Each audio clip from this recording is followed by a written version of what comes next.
Great. Welcome everybody. Thank you for making time today to join us. I think we put details on the WhatsApp group and send more details on email in case you wanted to follow along on, the updates from the last few weeks. I can't believe we're nearly halfway through because this is session 4. So that means we're just left with 2 sessions after this and we'll be set and we will send you out to be the leaders you already are. So I hope you're as excited as I am just to see how much we've done so far. So today's session is going to be interesting. I think I shared some updates on the WhatsApp group. We'll talk about some really cool things today. Just a few have our brilliant interpreter, Kiki, who's been helping us with interpretation, support us talking across different languages. So please feel free to go to the globe icon at the bottom of your screen or wherever it's placed in your screen, and then select your preferred language so you're able to tune in and follow along as smoothly as possible. Once again, my name is Rukia Hamis. For any newcomers, I know there's some new people who joined and registered recently, and I'm the senior organizer for 350 Africa. And I will let my colleague Christian also introduce himself before we can begin.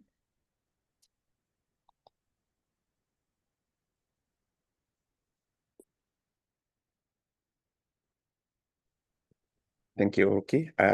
Very good morning, everyone. I hope you are all doing excellent today. My name is Christian Kanu. I'm based in Benin Republic in West Africa, and I am the Francophone regional organizer for 350 Africa. Thank you, Ruki. Back to you. Thank you, Christian. Today we have some brilliant guests from Uganda and Senegal. So I'll let Edwin please come forward and introduce yourself as well, and also Nde later after you. Thank you, Rukia. Thank you, Christian. And thank you everyone who's on the call today. I'm Edwin Mumbere. I am based in Uganda, and it's a sunny day right now in Uganda. And I'm super excited to be amongst you today. Thank you. Over to you, Rukia. Welcome again, Edwin. And then welcome to you, Nde. Yes, thank you, Rukia. I'm going to introduce myself in French. Je m'appelle Ndefa Toussi, je suis basée au Sénégal et je suis responsable des programmes dans une ONG nommée Lumière Synergie pour le développement. Donc, on intervient également dans plusieurs pays d'Afrique de l'Ouest. Merci.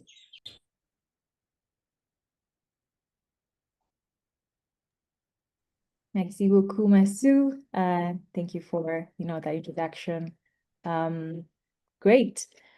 So without further ado, maybe take time on the chat, mention how you're feeling, what kind of weather you're having. This is where we're at right now. Like we're just talking about weather. Nairobi is sunny and also gloomy. So it's very confusing. We're wearing a sweater, but I'm not sure if this is going to help anything because I think midday it's going to get sunny. But just make sure you can put on the chat how you're feeling, what's your mood today, and how you're coming to this space so we can, keep each other in check. And yeah. Awesome. I'm seeing a lot of, introductions to the chat from Kenya, from Sierra Leone. So feel free to introduce yourself and say hi to everybody. Brilliant. So let me share my screen now.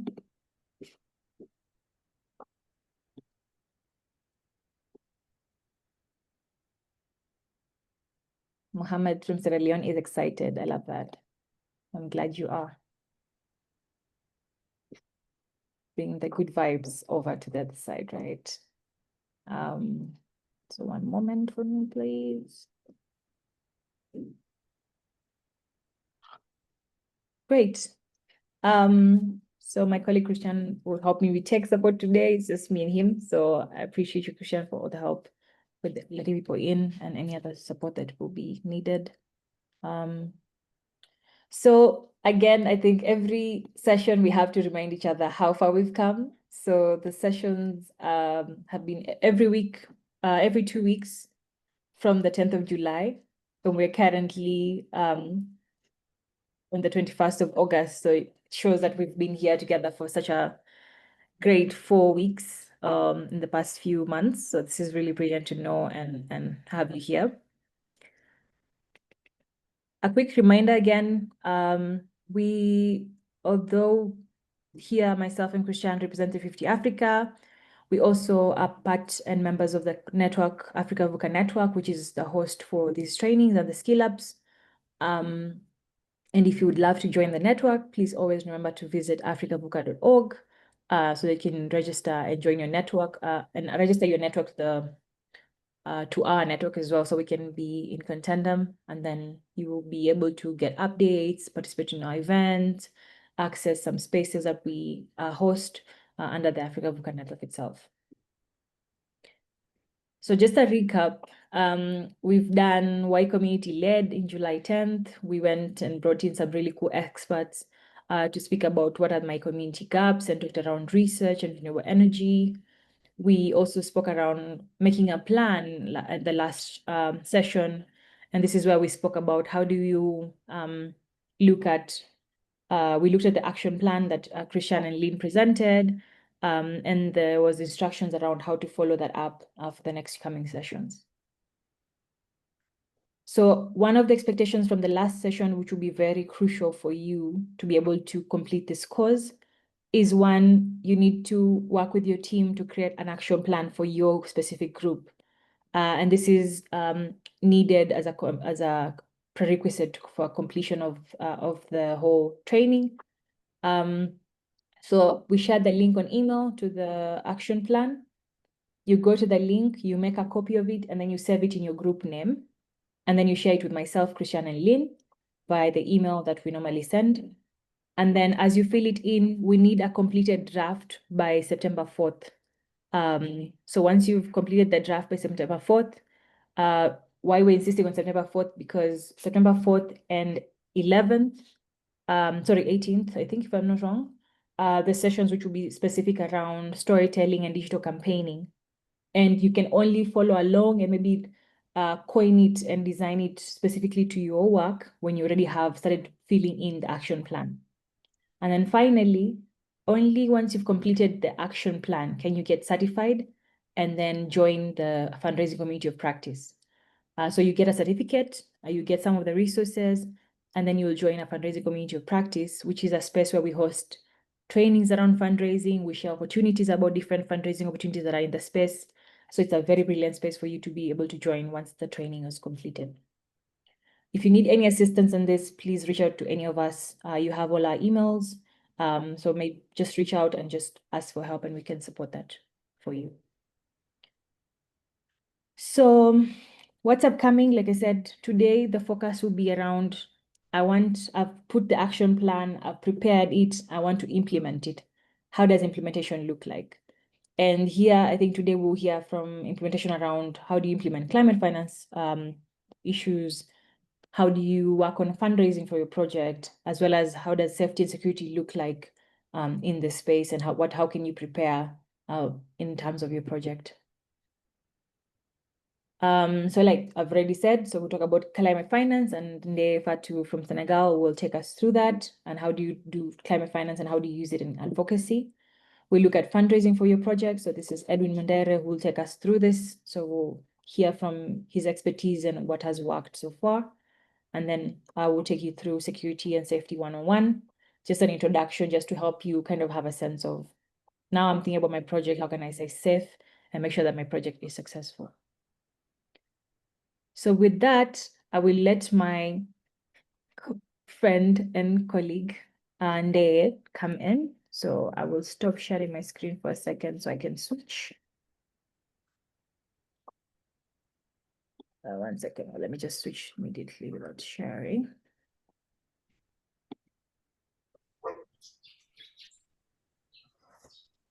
Over to you, Fatou. Oui, merci, Rukia. Sorry in advance if I have some noise pollution, or I'm actually out of office. I'm going to speak in French. Donc, comme l'a dit Rukia, je voulais juste présenter une étude de cas sur le travail qu'a eu à faire à LST avec avec le support de 350 Afrique sur une campagne liée à la finance climatique.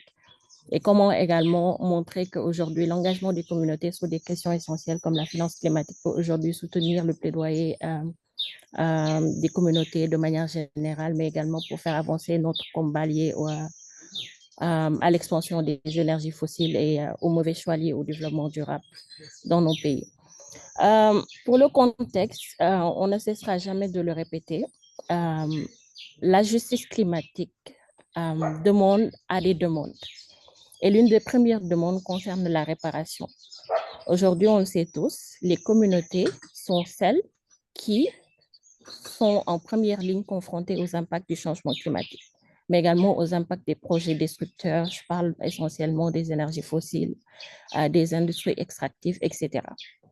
Donc, les communautés doivent pouvoir avoir des réponses sur les questions qui concernent, parce qu'aujourd'hui, l'adaptation et la résilience face au changement climatique demandent de l'argent. Donc, elles sont dans la légitimité de demander où sont l'argent qui est censé compenser les impacts que nous avons subis du changement climatique. Mais également, si l'argent est disponible pour financer cette réparation, mais également financer nos besoins d'adaptation au changement climatique, pourquoi est-ce que cet argent n'arrive pas à venir vers nous ou de la meilleure des manières qui soit? Mais également, comment ces communautés sont en légitimité d'avoir accès à ces flux financiers qui sont supposés les supporter dans leurs initiatives d'adaptation et de résilience. Next slide, please, Rukia.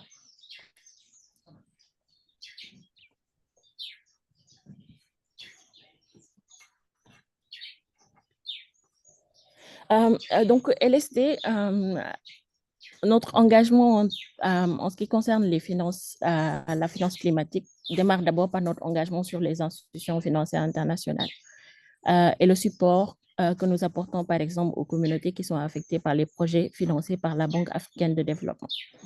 Et cette expérience, qui date de plus d'une dizaine d'années, nous a montré que les communautés ont la capacité d'influencer, autant que la communauté internationale, d'influencer des acteurs clés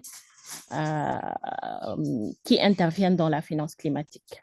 Là, sur l'image, par exemple, vous avez des exemples de femmes que nous avons amenées, comme nous le faisons chaque année, aux assemblées annuelles de la Banque africaine de développement. Ce sont des femmes qui sont affectées par des projets, particulièrement des projets d'énergie fossile qui ont été financés par la Banque africaine de développement. Beaucoup parmi elles aujourd'hui, avec le support de LSD, ont introduit des plaintes au niveau des mécanismes de recours de cette banque. Mais au-delà de ça, en donnant l'exemple, par exemple, des femmes de Sendou qui sont affectées depuis 2009 par la centrale à charbon de Sendou. Aujourd'hui, la banque, 10 ans après, a pris l'engagement d'arrêter le financement du charbon, même s'il continue à supporter le projet de Sendou.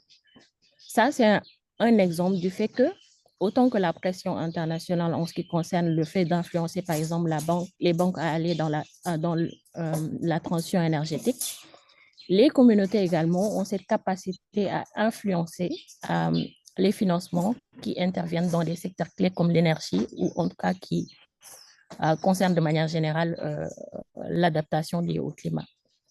Sur la base de cette expérience, on s'est dit que également il est important de donner aux communautés les outils de mieux comprendre les enjeux qui sont liés aujourd'hui on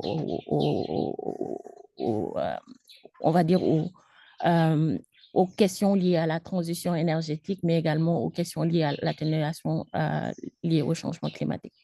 Sur la base de ça, il y a eu un nouveau contexte, c'est le JITP, un partenariat pour une transition énergétique juste.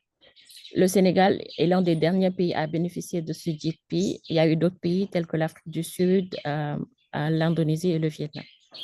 Qu'est-ce qu'en tant que société civile, on a essayé de faire? Avant de nous engager dans un plaidoyer, on a essayé de comprendre d'abord ce qu'était le JITP en tant que finance climatique. Sur la base de ces principes, sur la base de ce qu'on a compris et ce que proposait aujourd'hui le JITP, on a décidé de faire un ensemble de principes parce qu'il y avait un certain nombre de points sur lesquels on n'était pas d'accord. Surtout qu'on parlait de partenariat pour une transition énergétique qui se voulait juste. Donc, on s'est solidarisé en tant qu'organisation de la société civile qui viennent du Sénégal, de tous les pays récipiendaires, d'Afrique du Sud, d'Indonésie et du Vietnam. Et nous avons développé une vision commune, c'est-à-dire que les fonds qui aujourd'hui viennent, que ce soit des pays pollueurs, etc., déjà qu'on peine à avoir accès à ces financements parce que, comme on l'a dit, il s'agit de réparation, parce que ce sont nos communautés, nos pays, les pays en voie de développement, particulièrement l'Afrique, qui est le plus impacté par les changements climatiques, et pourtant on est les moins responsables. Donc, quand on parle d'adaptation et de voir comment est-ce qu'on doit changer nos paradigmes et nos manières de voir le développement, l'argent que nous avons besoin doit être forcément déployé par ceux qui sont responsables de la situation. Donc, nous ne pouvons pas accepter que ce financement prenne un format qui ne nous convienne pas ou qui risque d'apporter d'autres types d'injustices. Je prends l'exemple de la dette, par exemple. Et c'est ce format que proposait le GDP. Et donc, nous ne pouvions pas accepter qu'un autre type de mauvais choix par les décideurs soit pris sans qu'on ne puissions pas réagir. Next slide.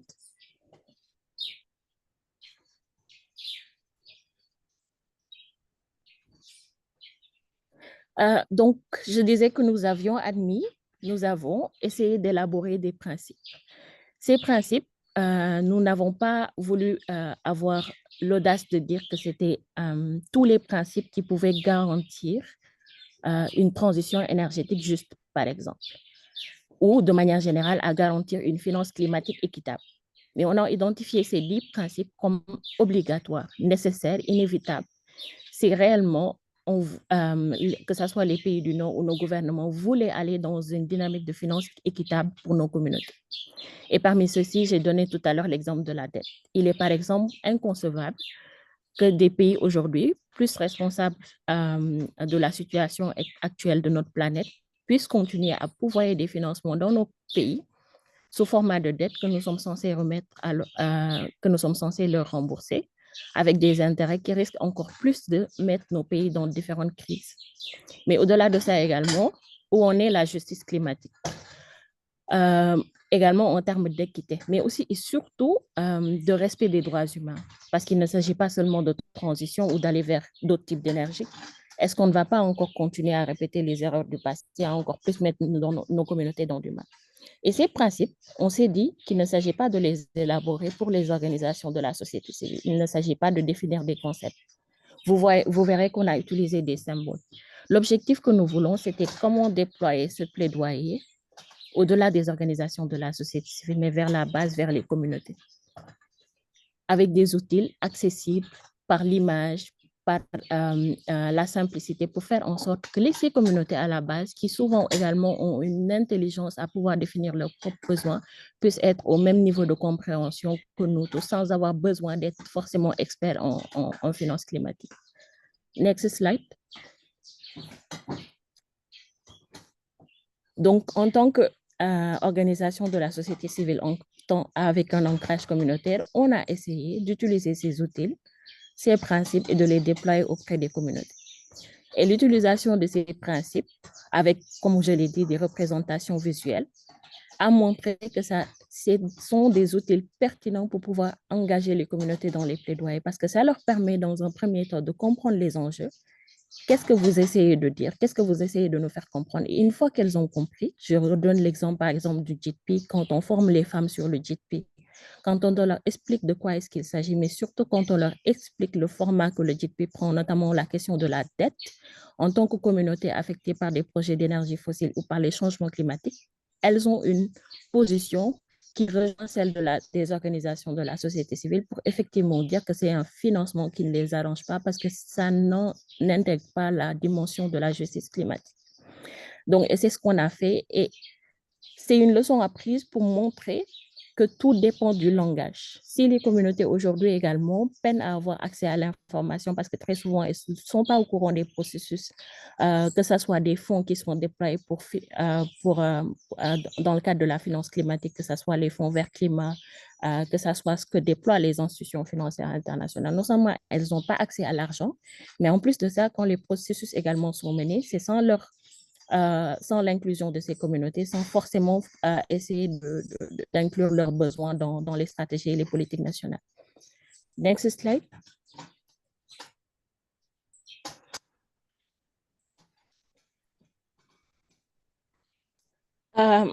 Donc, dans le cadre de cette campagne liée au GDP de manière générale, mais également à la finance climatique, les femmes avaient des demandes qui ont rejoint celles des organisations de la société civile. C'est-à-dire que le GDP et de manière générale, la finance climatique doit s'assurer d'être universelle, accessible et équitable à tous, mais aussi assurer de fournir, par exemple, un accès équitable à l'énergie à tout le monde sans compromis.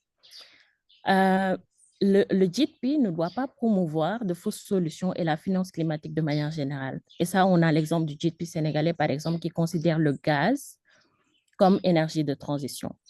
Le fait d'aller directement vers des communautés qui, justement, sont impactées par cette exploitation gazière est une manière de montrer aux autorités, au-delà des questions climatiques, que ces communautés sont légitimes de vous montrer que vous prenez la mauvaise voie. Le GDP ou la finance climatique également, il est hors de question qu'ils promouvoient la dette, car ça risque de mettre nos pays dans une crise encore beaucoup plus compliquée. Le GDP ou la finance climatique également est supposé adhérer aux principes d'équité, mais également d'accès équitable, comme je l'ai dit, à l'énergie pour toutes les communautés et de s'assurer à ce que les bénéfices puissent retomber vers tout le monde. Next slide.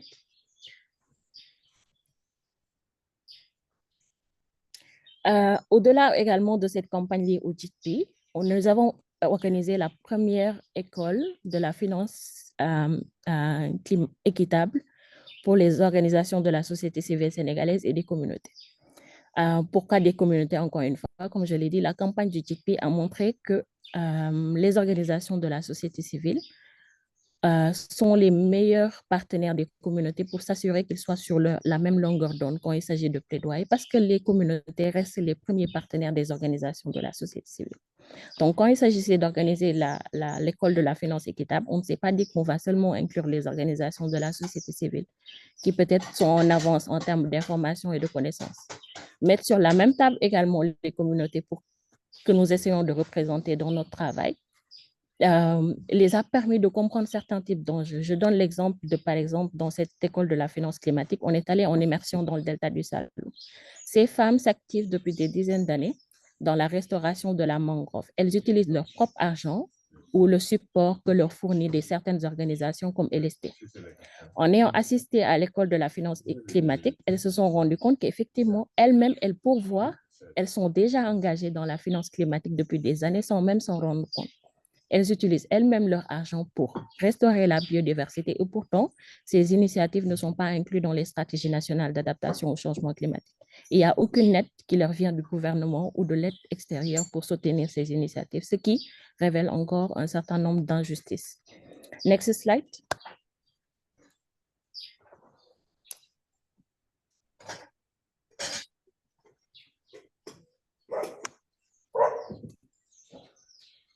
Et enfin, pour conclure également, au-delà du fait de renforcer la capacité des communautés à la base, pour pouvoir soutenir le plaidoyer sur la finance climatique, il est également important de pouvoir autonomiser ces communautés et de faire passer leur message dans des échelles internationales.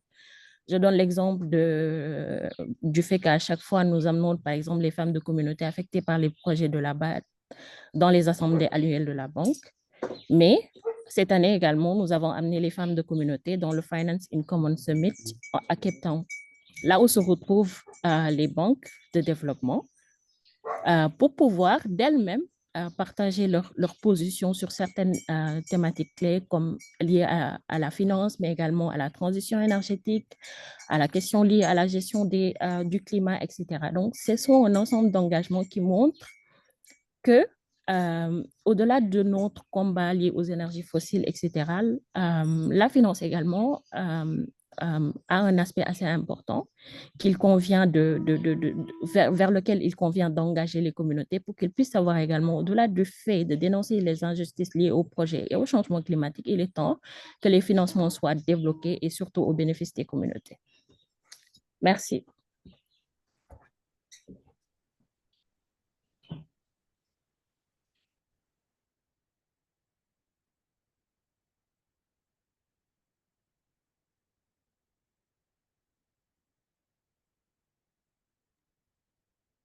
Thank you so much, Fatou. That was quite brilliant. Just show a reaction, clap, how you're feeling about the session. It's quite useful to see how there's just different ways of advocacy across the continent. Looking at different pieces around finance and the JETPs. I think there's some brilliant questions on the chat around what's JETP, what's that? So that's good. So we'll open the floor up for a second, for a few minutes, sorry, just for questions and clarification from Fatou in case you want to learn more about the work in Senegal and the climate finance work and how you can, work on that as well in your own communities. So the floor is open. You can use the hand sign if you have a question. You can put a star in the chat and we'll let you in.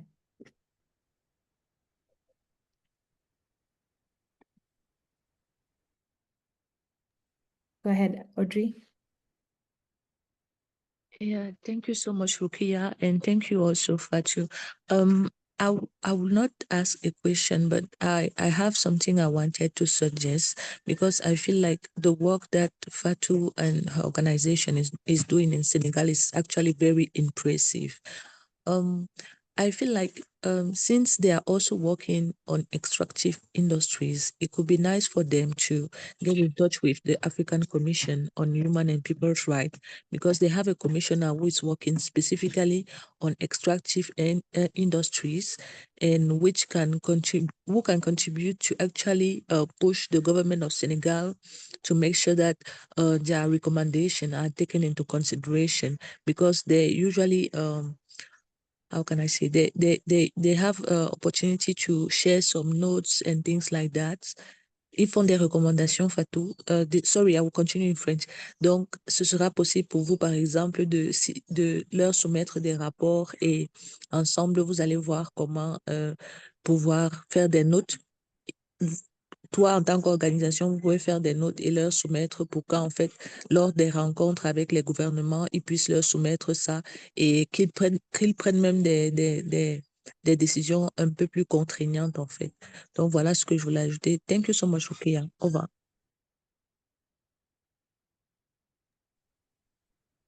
Brilliant, Audrey. I love this. And I guess this is the whole point of these spaces. One is to just learn from each other, see how we can better do our work and how we can inspire each other to even scale our work even further and get the success we need.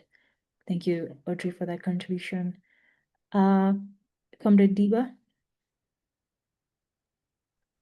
Thanks, Rukia, and greetings to comrades. Yeah, and also thank to Ndia's presentation.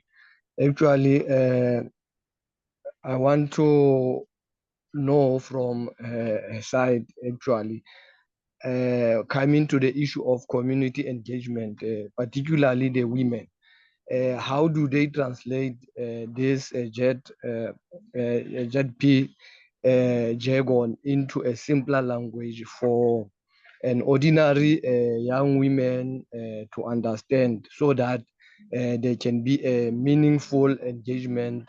Because, for example, here in South Africa, we have a local government, provincial and national.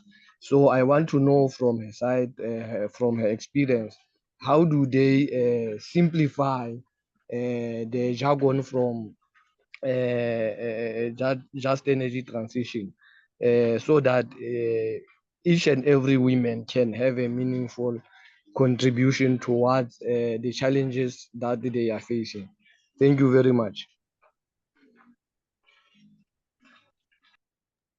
Thank you, comrade. Fatou. Yes, thank you, Rukia. Thank you, everyone, for I just want to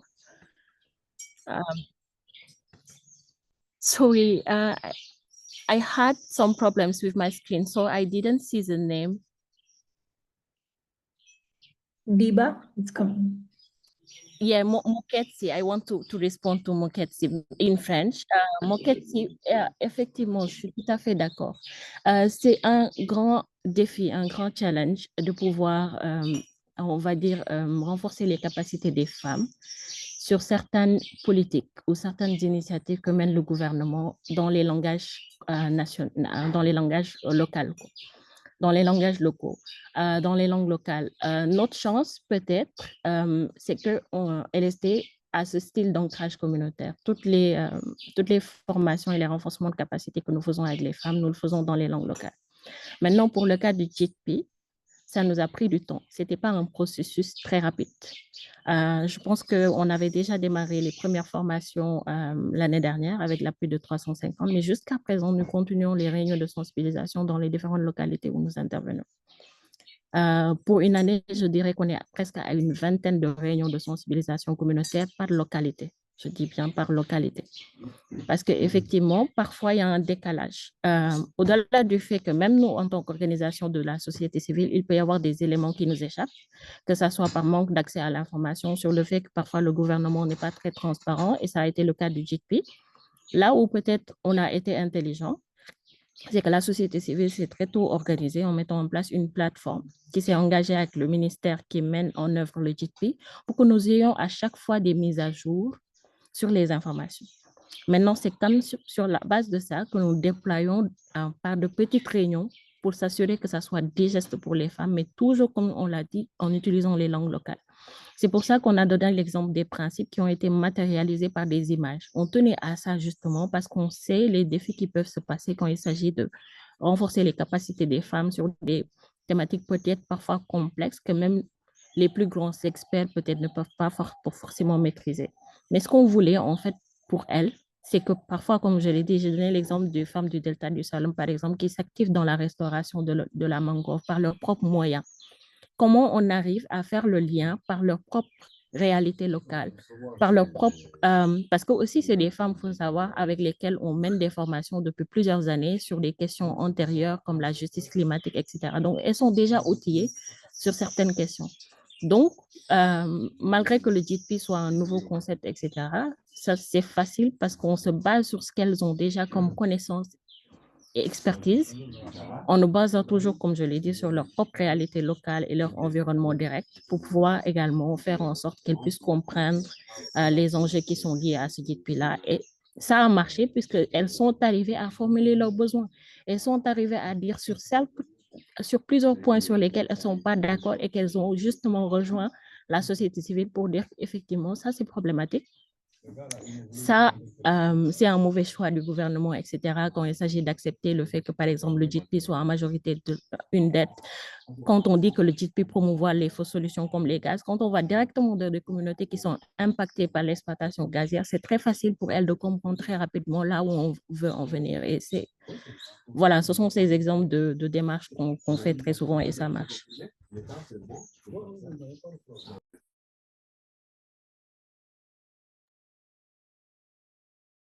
Brilliant, Fatu. Thank you so much. This is very inspiring again. And like I said, Christian has shared a couple of links on the chat to be able to kind of follow along on the JETP work. But also you can find all this information on the Africa VUCA website.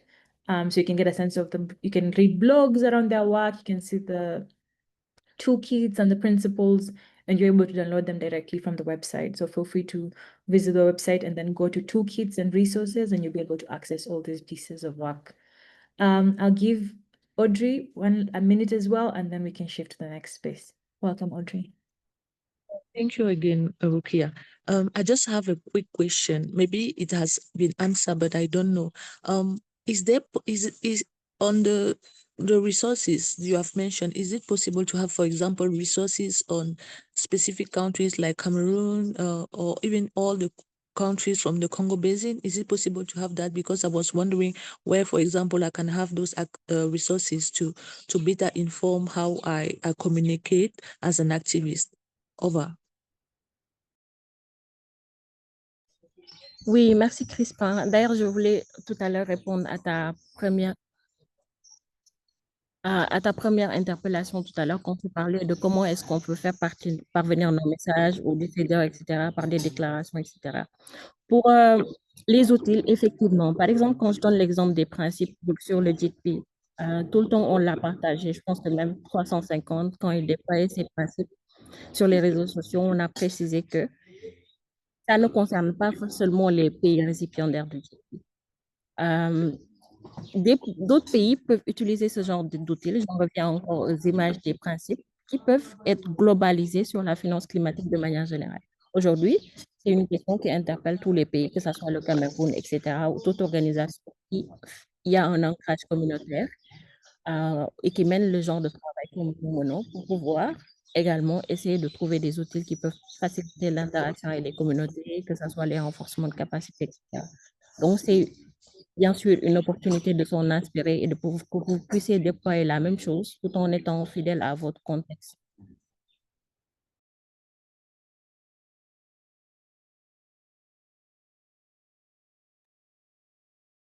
Thank you so much, Fatu. And also to answer your question, Audrey, so when you go to the website, you can go to get involved and look at current campaigns, and then you'll have a sense of the different campaigns in different countries.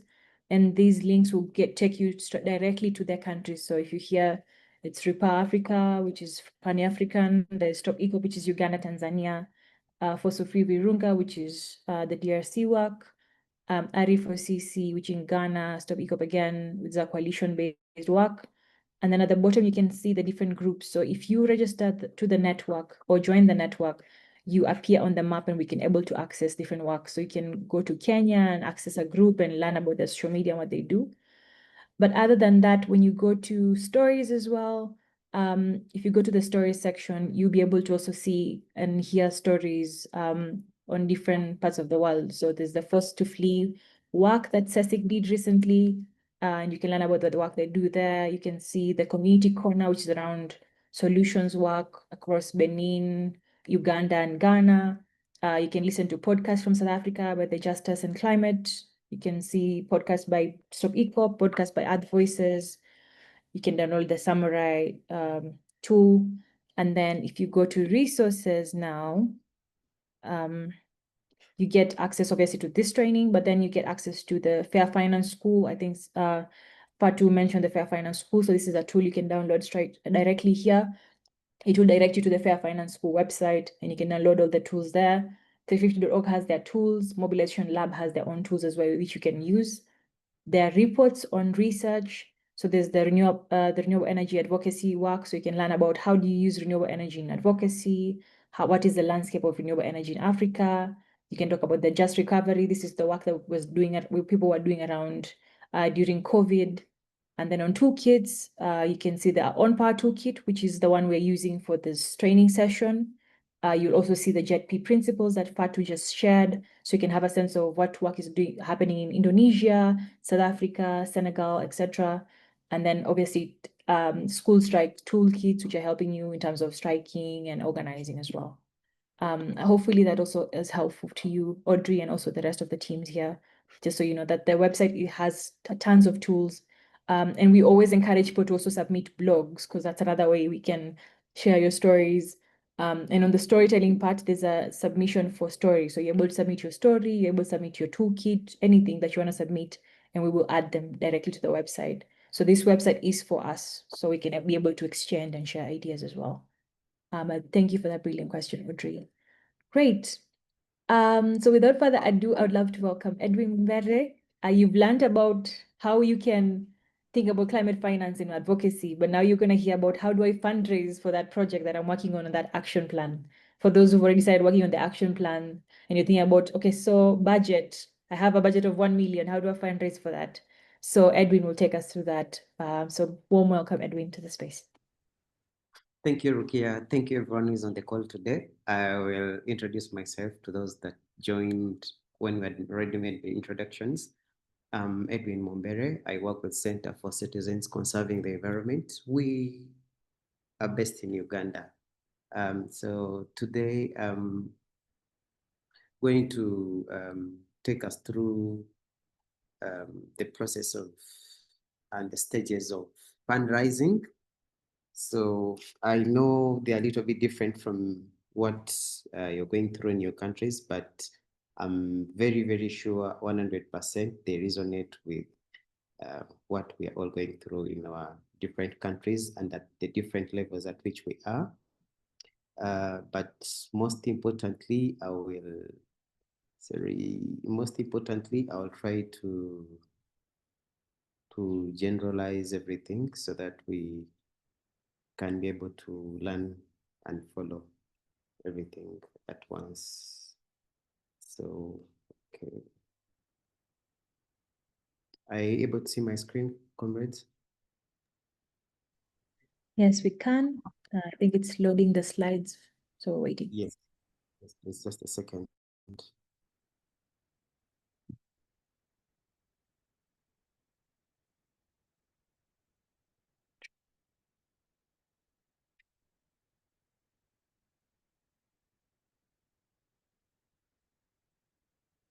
Yeah, just a second.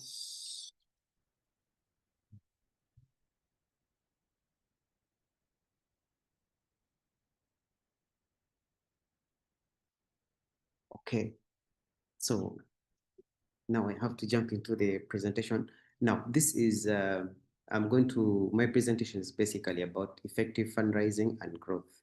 How do you start as a small group and then scale up to a bigger group that now can be able to focus globally or countrywide in the various countries that we are in. Basically, I'll give you a journey of how we started here in Uganda, and I believe it will resonate with what you guys are going through in your different countries through the legal ways. Okay, now from the start, you have to come up with a challenge. You have to look at which challenges are you currently facing in your country. And just like they say, you have to start with what you have to get what you need. So for us to be able to try to solve the different challenges in our communities, we have to basically start from our surrounding, where we are standing currently. If you stay in a homestead that is not well developed like mine, you will maybe realize that the waste collection is a problem, or access to electricity is a problem, or access to the national water system is a problem. So this is where you have to start from. But before you start, you need to be legal, because you'll find some hardships ahead. So for you to be legal, you need to register. For example, in Uganda, for you to be registered, you need to go to the NGO bureau that is permitted by the government of Uganda, or you have to go to the Uganda Registration Bureau and register. First, you have to register your name. After registering the name, then you proceed with either as a company limited by guarantee or as a company limited by shares, depending on how you want to register the organization. But the best way to go is to register a company limited by guarantee, because it is equivalent to the NGO status here in Uganda. So once you've done this, then you go to the governance setup. This is very, very, very important, because you need some expertise, because you need people who have experience in the space to take you through in terms of how to run the organization. And these are also very important when it comes to fundraising, because some donors will ask you that they would like to have a call with your board members, one or two of them. So if you don't have a board, this is where the problem comes. So you can't shift to board for hire. You'll end up messing the whole thing. So you need to have a board in place. These ones help you to draft the HR policies, the child protection policies, as well as the safeguards for the organizations. The safeguard, these are the strategies put in place, or procedures, or standard operating procedures that the organization puts in place in case one of their members is in trouble. For example, you're in the field, one of you is arrested, so there needs to be procedures that you go through.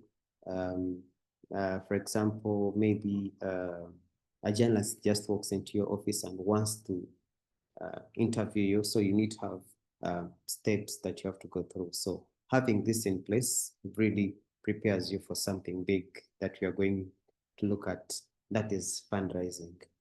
The next step is you have to open a bank account that really reflects the name of the organization that you've registered, because donors really want to support and send the funds to organizations that they have approved for the grants. So you can't register an organization and then the bank account is in different names. So those are two different people or two different entities. So it's really difficult for you to receive the grants because you've submitted a very good proposal. The donor is willing to give you the money, but the bank account name is different from the organization he or she has approved for funding. I'll take you a few steps back to how we started. Now, we started the organization and my personal account used to receive the funds. But then when I asked for advice, it was not really good because it was going to limit our growth. So we had to register, we had to go to, by then we were registered at the municipality level. So we had to go to the office that is in charge of the registration for community-based organizations to give us a recommendation letter that we had to take to the bank and then opened up a bank account in our names. Why am I really insisting on registering legally? We started the organization without registering with the Uganda Bureau of Standard. Now, this is the general registration office for the government of Uganda, which registers marriages, companies, agreements. So we really didn't go that step. So we decided to start at the bottom, but later it affected us because when we now wanted to register to operate globally regionally in Uganda, we realized the name was not being approved in the system. So we had to add a few words like environment and management. So that's why our name changes. It became too long, but still it really brought out what we're really working on. So on the accounting part, on the item number 3, that is bank, you also need to have accounting softwares like QuickBooks for tracking the expenses of the organization. And also there's another one called Gosto that we just received. Now, being registered comes with a lot of goodies with it, because once you're registered, you're able to receive tech-related grants. For example, we have received a tech grant from Canva.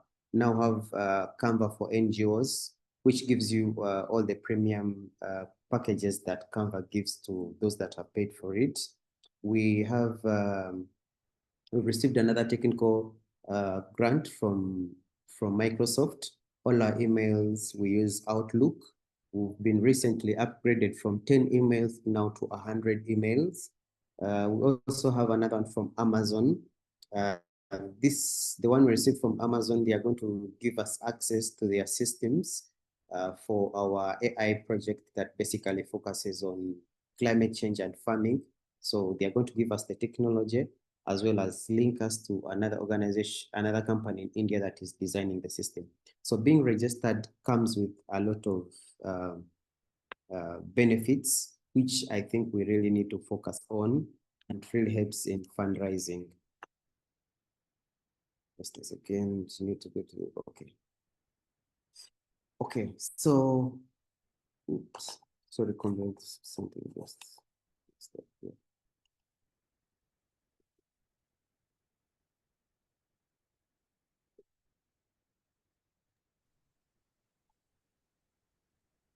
Just a second. Okay, we are back. So to diversify fundraising for sustainability, now that we've registered, now we need to look for the money. So now that we have registered, we have to look now for the money. So we need to look for the money. We need to look for it in 3 different steps. We can fundraise locally through resource mobilization. For example, currently in our region, this Saturday we're having the Renzori Marathon. The Renzori Marathon is accredited internationally. It has all the certifications for the runners. So which basically means if you participate in this, you'll be able to participate in the New York marathons. So why is this important in fundraising? We've been able to sit down with the organizers to tell them about the challenges that are in our communities, and that part of the proceeds from the kit sales should be directly taken into the community challenges that we've shared with them. So this year's theme is on health. So we agreed that next year's theme should be on the environment. So we believe that all the funds, either 50% or 80%, depending on the collections that have been gotten, should be given to the environment, to the healthy sector for this 2025 marathon. So for 2026 Rwenzori Marathon, the focus is going to be on the environment. And this time we said we're not going to plant trees. We need to look at tangible solutions that are going to really impact the communities. Why are we moving away from the trees? Because we've planted so many trees, so we feel we need to do something different. The other one is to look at the local businesses sponsorships. Local businesses refer to our bank. Last year, the bank was celebrating the customer week. So when the bank is celebrating the customer week, it looks at the organizations, individuals that have accounts with them.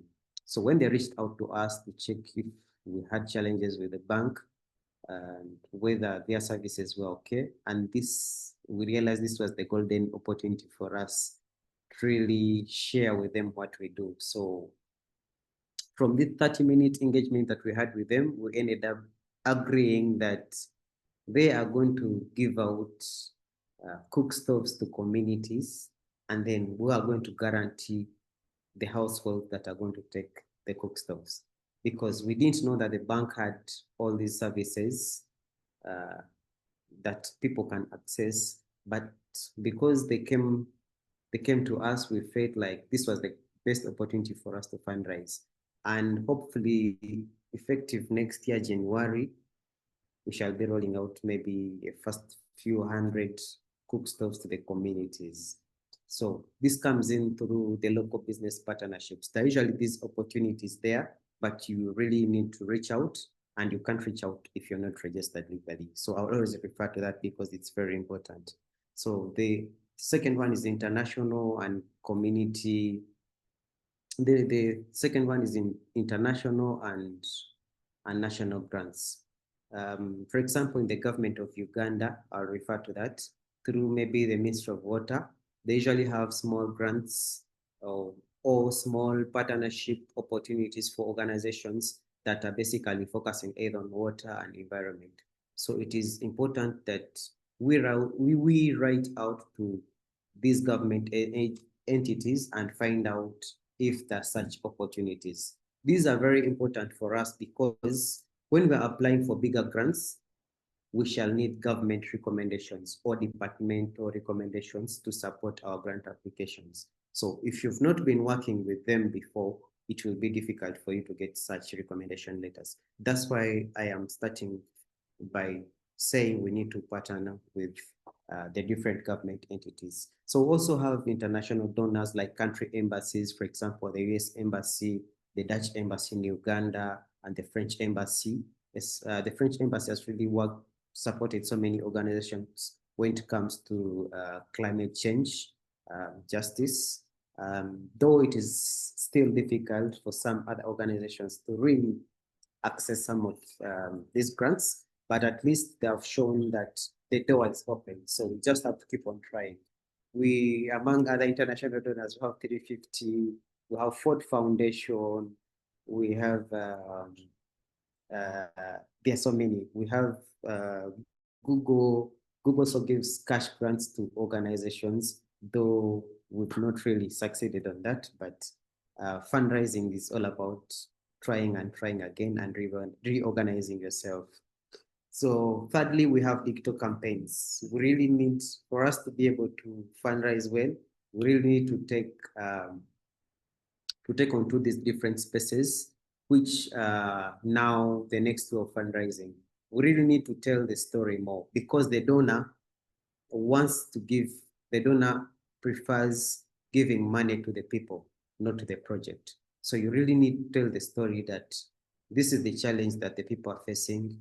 And if the support comes, this is the total number of people, or the support or the funds will go directly to this group of people. So the donors prefer to give money to the people, not to the projects. So by this is what I'm trying to say is the people have to be part of the project and the people have to own the project. So there are also quite free crowd fundraising platforms like GoFundMe, Give Directly, though some of them will charge you a specific amount of money of what you've raised, but this is also the other best way of looking for money to support the projects. So just a second.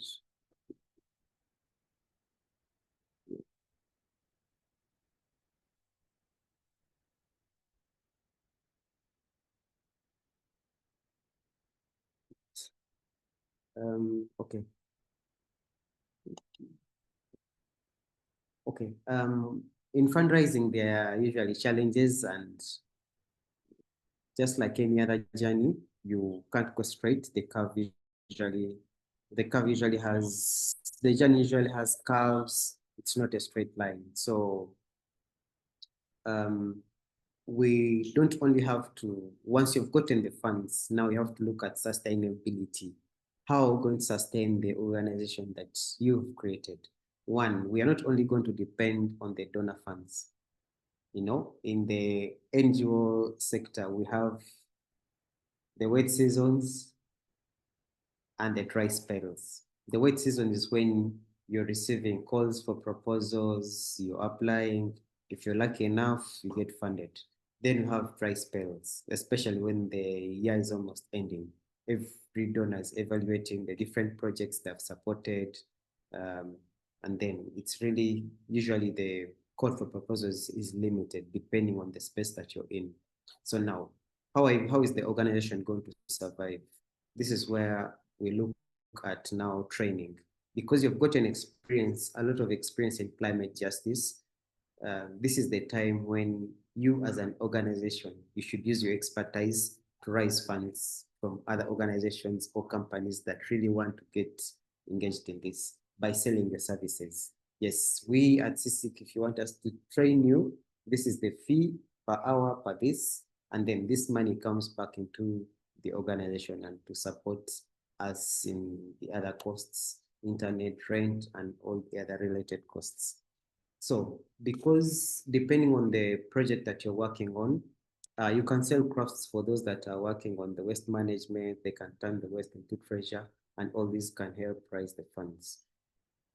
Now, there are also bureaucratic hurdles. For example, hiring a compliance officer. Usually, because some of us are starting small, it's usually expensive for us to hire compliance officers that are going to make sure you're filing your returns, you're sending your annual reports to maybe the district or the region. Usually you're taken up by organization work and you end up forgetting, but this is how you can try to solve that by directly working with, by knowing someone who is in the space, engage with them one-on-one and tell them that we are starting, so we can't afford the professional fee that you're charging other organizations, but we would like to get your support as we grow. Maybe you can be able to charge us the professional fee.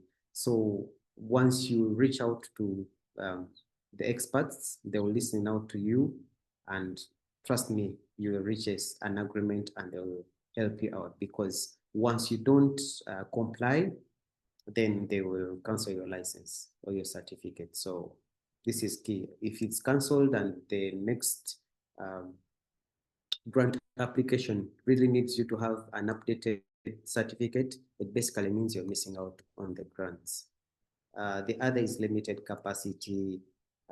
In Uganda, we have the Uganda Management Institute that basically focuses on management, which includes running organizations, leading people, but still, because of the capacity at which the different organizations are at, it's usually difficult to be enrolled.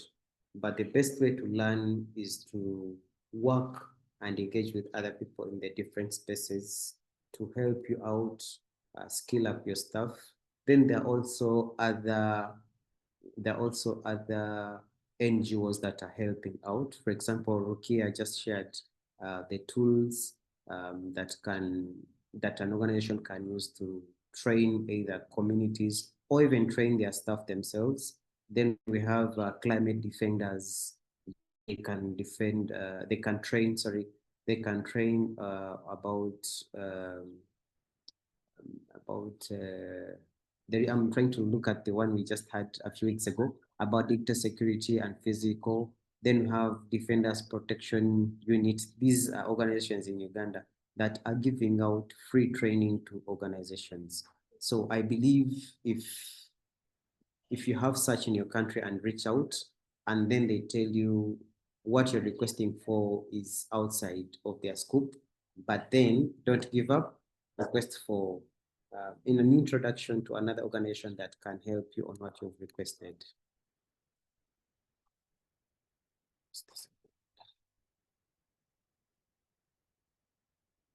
Okay, now here I'm basically going to take you through a simple diagram of how to map your progress, because it's really also important for you to share it with the donor. Now, I'll give you a small example of how we started.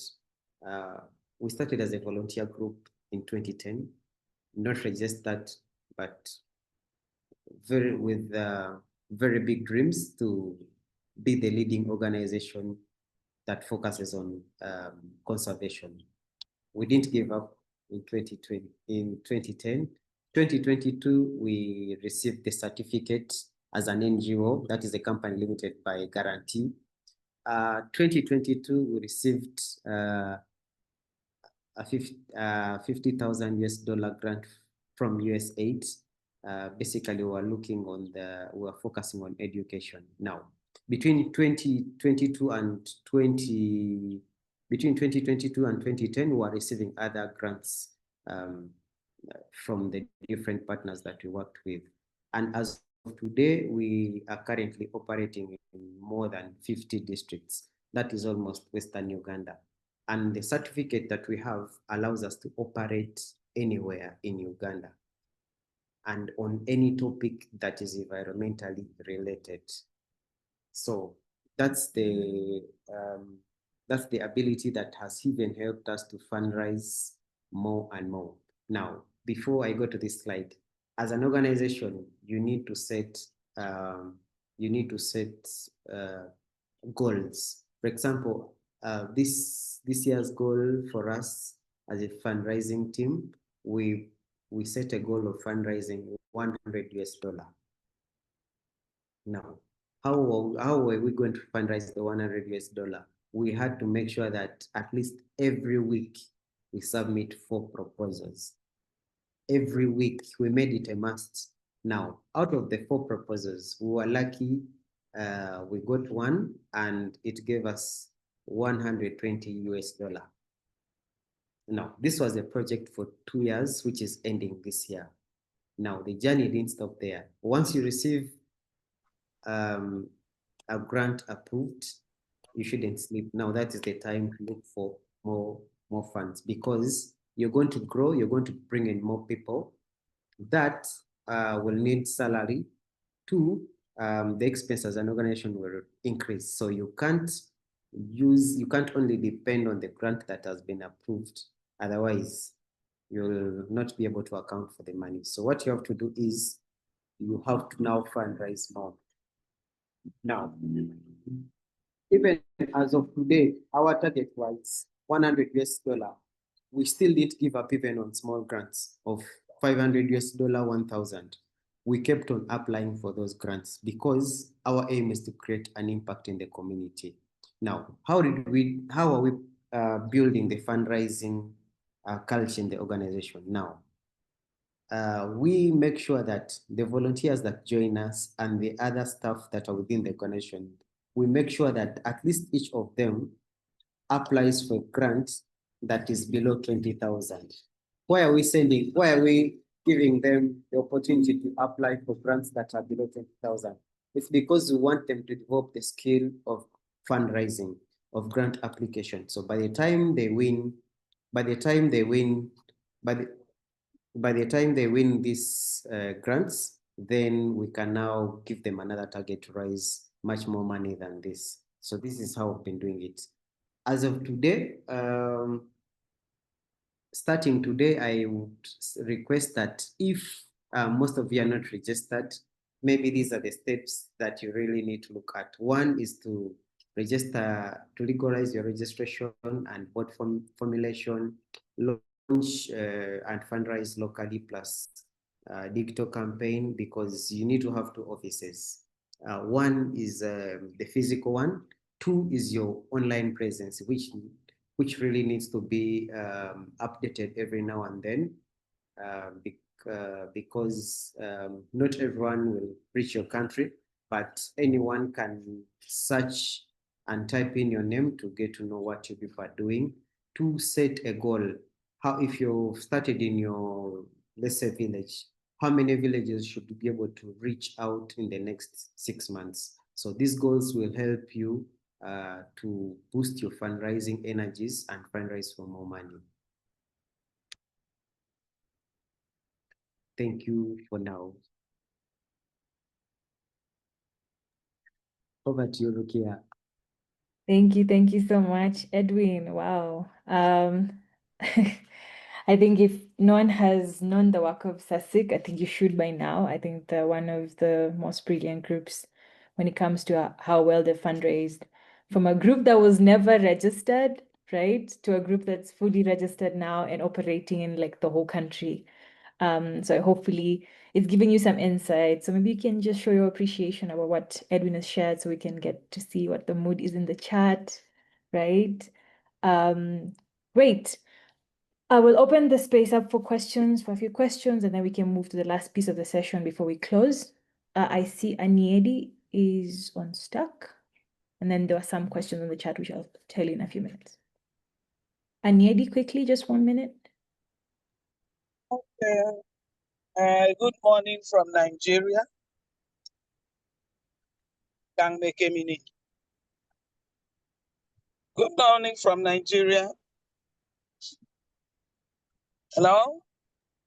Good morning, Aniedi, we can hear you. Okay.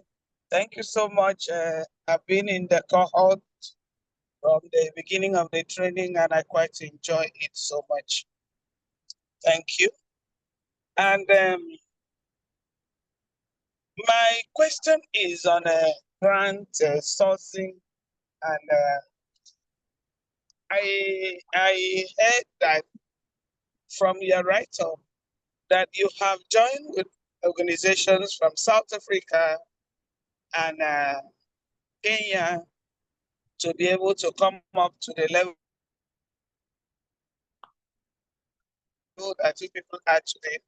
So I wanted to find out, I'm actually in Nigeria and I'm operating in the South zone, the Niger Delta zone, where environmental degradation is on the high because of extractivism. That is where the economic base of Nigeria is, where the extractive industries and the mining industries are doing a lot of havoc there.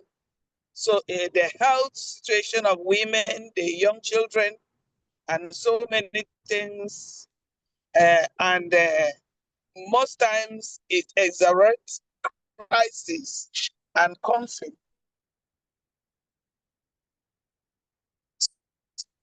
Though it has not led to war, but most times between themselves, and GBV is on the rise because of this loss of means of livelihood. And our organization has been working with the ministries, but they are not supporting financially. Like today now, I am on my way because Ministry of Humanitarian Service has put up a call that we should come to their aid immediately. And they always will tell us government cannot do everything. That's why we exist. We should come to their aid. I'm even on my way to go and see what is going on and why they are putting up a call to us. So what I'm talking about now is funding. Actually, they will send these funding platforms to us. We will apply something. They see us on LinkedIn or in our YouTube channel, and where we have handled our program because we work with women, youth, and indigenous communities. And they will now say, oh, we've seen their work. They send us, but they never will give us this grant. And this thing is overwhelming. So what can we do? All the papers that we need to have, we have them in place. And we have always attached it when they need it. And Yedi, thank you. So maybe Edwin, you can respond to that quickly around how do you support, fundraising through government? Yeah. Yeah, thank you, Anili. From my perspective, I would say that is a golden opportunity for me to look for more money. Why am I saying this? Now, if government is really calling you out, and it's also acknowledging that you guys are doing work, now let's look for donors that are supporting the work that you're doing. Once you find out that these donors are there, go to the same government, ask for a recommendation from them, attach it to your application. Trust me, you'll get the money. You will. If it is a ministry, go to the ministry and the ministry gives you the recommendation letter. It's true, our governments are really struggling and they can't reach to every part of the community. But we are in a space whereby you can't do everything alone and at 100%. You need other partners. If government is not having the resources to support the project currently, it is now up to you as an organization to fundraise, but still, this is the way you can bring the government on board by getting a recommendation letter from them that acknowledges that you've been doing some work and your presence is there in the community. Attach it to your application and then submit to the donor. Trust me, you'll get the money. Over to you. Thank you, Edwin. That's brilliant contributions. And I love how you're saying, be persistent, be consistent, show up on streets and, ask for them face to face and that recommendation. That's something I've never thought about before as well. So there's a question from Audrey who just left, but I think could cover some questions as well.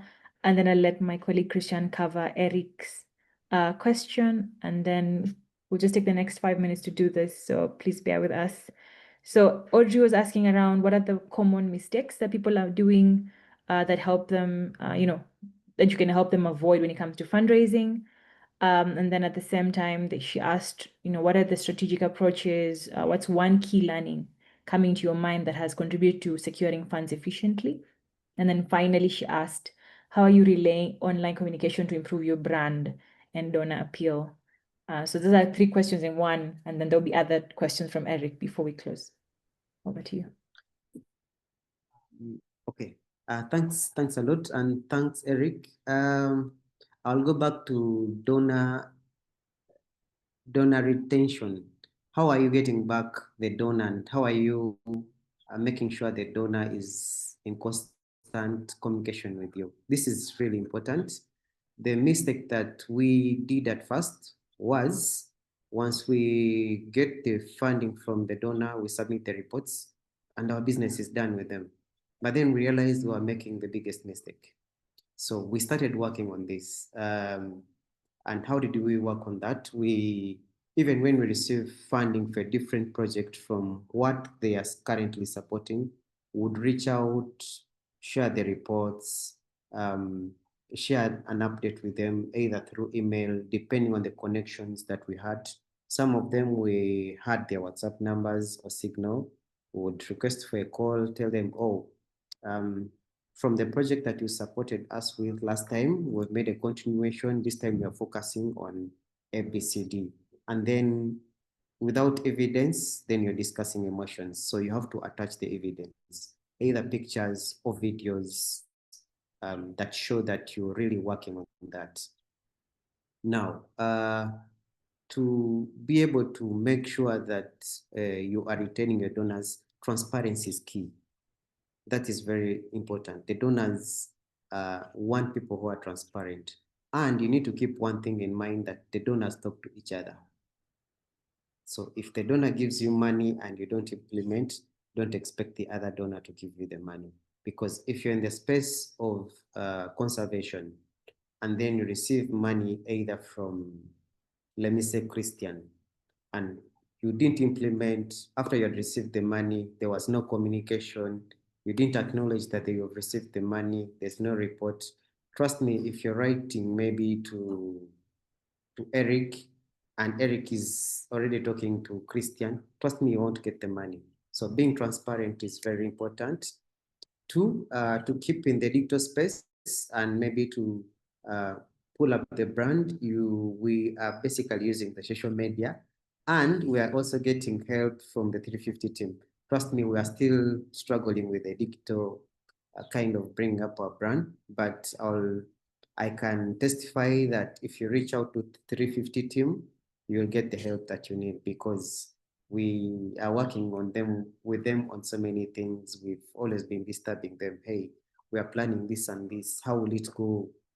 You, the experts in this, and then they will try to simplify something you thought was a problem, and they will try to show you that it's an opportunity that you can really take on.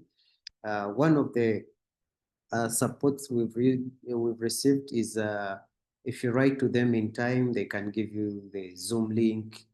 And there are so many things, honestly, that you can get from 350. Now, this has helped us to amplify our digital presence. And not only that, we are also working with other organizations to make sure that we are safe online, by Defenders Protection Unit, Climate Defenders, because at the end of the day, for you to be able to build your brand, you also have to make sure that your staff are also safe. Because sometimes the projects that you're working on will make some government officials uncomfortable. And because they are the ones that have the power and the resources, they will want to come after you. So you also need, in promoting your digital presence, you have to make sure that your staff, and the equipments that you're using, these include laptops, phones, that are also secure. So we've also gotten in touch with several organizations that are giving out help. For example, Defenders Protection Unit has given us licenses for antivirus. So you write to them and you tell them, hey, we have this number of computers. We'd like to have antivirus for this number of computers. They will send out this to you. So these are some of the technological grants that I was talking about, licenses. Some have given out digital security, CCTV cameras for their premises. So there are quite a lot, but in this space, you just have to keep on knocking on doors. Some doors are not locked, they are just shut. Once you knock on it, it will automatically open and you will receive a lot and a lot and a lot of opportunities you thought were closed. The other is there's also some other technological grants that are fully 100% free, and are those that are given to you at a discount. So either 90% or 50%, something of that kind. For example, Mandy.com, I think for automating staff and organization work, it's 100%. If you write to them as an NGO, you just have to Google Mandy.com for NGOs, for non-profits. Then the link will come out, apply. Once they're verified, trust me, you'll have everything that you need. So Ruki, have I answered all the questions? Yeah, you covered a chunk. So there's tons of questions in the chat, and sadly, because of time, and there's like another session that I need to like work on before we can wrap up. I'd ask maybe Christian, I don't know what you think. Are you able to maybe pick one question from Eric's question that Edwin can answer, and then Edwin can answer the rest online, or which on the chat, or should just Edwin like answer most of them on the chat? Yes. No, I think Edwin covered everything. Okay, He covered everything. Actually, Eric just translated in French the questions from Audrey. So yeah. Okay, And I understand. yes, that's what he did, and I really like what Edwin, the answers from Edwin, and yeah. Thanks, Eric. So maybe, Edwin, thank you so much for that brilliant presentation. And I love that you're saying that most doors are just shut. They're not locked. You just need to knock and access that door. That was a brilliant quote. So I would request from you, Edwin, please, if you pardon me, if you can answer some of the chat, the questions in the chat directly to the person who asked the question, so that we can also have a recording of those on the chat. And then we'll move on to the next session. So I will take you now to the next session, and then Edwin will start working on the questions on the chat. If you still have a question for Edwin, please post it on the chat so we can move on to the next session, so we can finalize and not keep you guys here for too long as well. So thank you, Ellie. Please make sure you put them on the chat, and Edwin will answer you directly. And once again, thank you so much, Edwin. This is brilliant. Perfect. Thank you, everyone. Okay, let me try to answer questions in the chat. Over to you. Thank you so much. So as Edwin graciously answers those millions of questions, you're getting some really cool questions on the chat. I will move you to the next part of the session, which is, I think if you had Edwin touch on security, safety. And one big piece that is very crucial, and I think if you saw the action plan that was shared with you, you noticed that there was a section that asking you about a risk assessment. Just making sure that I'm seeing everyone. Did everyone see a section around risk assessment on their chat? You should have seen something asking you about a risk assessment, right? And this is very important. I think, as Edwin mentioned, you can do the work, both keep it in the ground, both renewable energy specific work. And all this work has elements of safety and security that are very crucial and needed. So in this session, I'll just quickly talk through like top line pieces you need to think about, but I'll share like a deeper protocol, security protocol that you can use with your group, with your team, as you prepare for safety and security. There's a quote that says, safety begins with you. You don't start with safety just because the issue is here, but you always have to think about it as part and parcel of your planning and your project as you move on. So most people think about safety in different ways. So I'll ask one question, and maybe you can help me in the chat. When you're thinking about safety and security, do you think about it before? Like what's the most important time to think about safety and security? Is it before? Is it after? Is it during the threat? So on the chat, you can include, what's the most important time to think about safety and security? During a threat, after a threat, before a threat? Put it in the chat. What do you think? Before a threat? Any more contributions? Before and during, yes. Before and also during, yes. Before and threat, before. I love that. So fun fact is, you're all right. You need to think about all of them. So thanks, Stella. You need to think about before, you need to think about during, you need to think about after. All those pieces are quite useful and quite helpful. So I'll talk through it quickly around just the 3 points where you need to think about security and safety. And hopefully this will help you also fill in the security risk and security assessment that's on the action plan that you'll be filling before September 4th. So let's think about before. So you have a project, Edwin has secured fundraising for you already, and you're now thinking, okay, now I want to go to the community and want to run this project. And I need to think about what's happening before the threat. So 1, you need to run a risk assessment. Good thing the action plan already provides you with a template on how you can run that assessment. It has questions and guidelines and also examples that can help you run an idea on different threats that can occur. Maybe in the chat, you can put in different threats that you presume can happen in your project. What are normally specific threats that civil society organizations or civil society individuals experience as they do the work, or climate defenders experience as they do the work? Feel free to put in the chat so we can have a sense of what's there.